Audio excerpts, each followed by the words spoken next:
丁的战争、拜登的政绩、乌克兰的悲哀以及乌克兰人的伤痕。我们曾经为大家好几次统计，乌克兰在境内的难民跟境外的难民，每5个乌克兰里头就有1个人，他只有4000多万人里头有将近800万的难民，而他的伤痕，我们看到的都是前线的战斗。人民的伤痕是什么呢？美国的 ABC 电视台的拍摄团队的记者带了他的团队2个礼拜，沿着乌克兰的东部长征了700英里，因为这是主要的战线地方，都在东部这个地方，长征了700英里。这位记者名字叫 Matt Gutman， 他走访了乌克兰这场战役被摧残的很多地区，长达1年，接近1年的战争，剩下13天就是1年了。这场战争呢，长达1年了左右，他想要知道他留下了多少的伤痕。它不是你的战争，不是你普丁的战争，不是你 Biden 的政绩，也不是 Zelensky 的胜利，它是人民不可承受的伤痕。Climbing up to the train and into the narrow passage of the sleeper car in the blitzed city of Kherson, we were greeted with those smiles. Their teacher tells us there are 96 of them in this car, headed to safety in Ukraine's west. Once a thriving city, Kherson is no longer a place for kids. 他是美国 ABC 新闻台资深特派麦特·伍特曼。在俄乌战争即将届满周年的前夕，他花了半个月横跨700英里，带回过去1年来这场战争在乌克兰土地上，在心里画下的伤痕。Finding once thriving towns still held by Ukraine, but now firmly in the grip of Putin's war. In Dnipro, this neighborhood turned into a fireball. Then east to the towns around Bakhmut, Western officials saying the slaughterhouse there has churned out tens of thousands of casualties. This drone video showing barely a wall left standing. Fires still smolder at apartment blocks. It's been the bloodiest battle of the war, and it's estimated that more people have died or been wounded in Bakhmut than ever lived there. As night fell and the guns thundered in the distance, we saw him, the boy with the bright eyes, carrying that box. His name is Bogdan. Does it ever scare you? Ну, типа сначала войны было, да, страшно, сейчас привыкли. Do bombs or shells ever hit here? Да, у меня да. Yeah. He offers to show us where he lives. Ну, метров 100. Oh, so you're actually outside on the street when the shell hit here? Ну, мы возле 8-й школы, короче, были. И, короче, бежали. Ну, сначала идем, потом первый прилет, короче, на нас земля, осколки сыпятся. Потом второй прилет, тоже осколки и земля. Ну, мы лягли. He said he dusted himself off, picked the glass from his hair, and went home. Driving through these towns, we see Soviet-era cars stuffed tight with soldiers moving to the front line.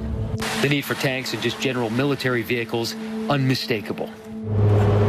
On the nearby town of Chasiv Yar, on muddy roads, another ghost town. We meet the mayor, Sergei Chaus, who's offered to take us to his neighborhood. But first, the body armor. Let's go in. Go ahead. Thank you. We drive a few minutes across town, arriving in the neighborhood of identical Soviet-era apartments. So this is the neighborhood where the mayor lives. It's in these buildings. He doesn't live here anymore because it's no longer safe, and you can hear the constant incoming and outgoing of these shells. We go inside. You can hear the constant thudding on the outside. The mayor greeting the matriarch here, Uliana, and her family. They just said 24 hours a day. Has it gotten worse? Yeah.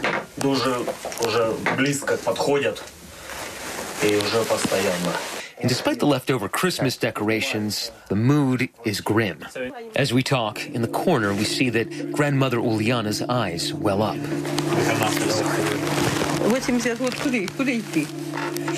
I'm so sorry.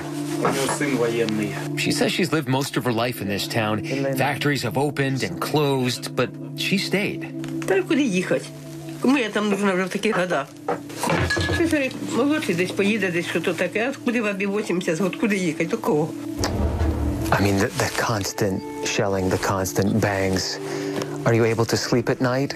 Do you live in fear? Нічого, ну а що робити? Що робити?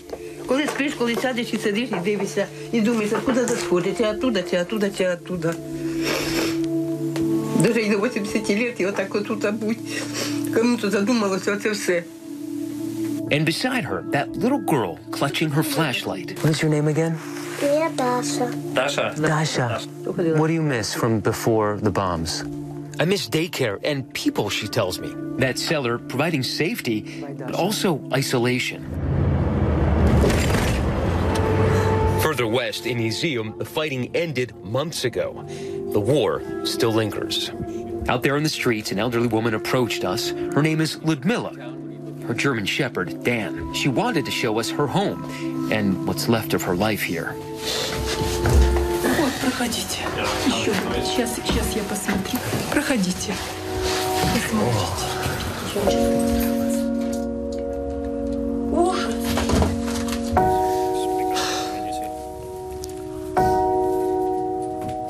It's hard to imagine that this is livable, but you can tell that someone had lived here for a long time. Now, Ludmila says that had she been in this room when the ceiling came in, she might have been killed. And what's unmistakable is how cold it is in here. It's actually colder than it is outside. Why does she stay here? Ludmila speaks with the stubborn intensity of the lonely. She gets daily handouts of food and she visits with friend. Also, she says, she talks to Dan, but she admits it's not much of a life.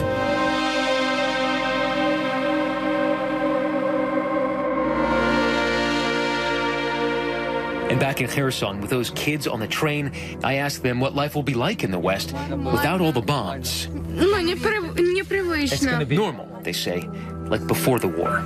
Bye, you guys. Bye-bye. It was time to go. Last call. They wave and snap pictures through the smudged windows. And the train rolls out towards the setting sun, westward. And for these teenagers, refuge.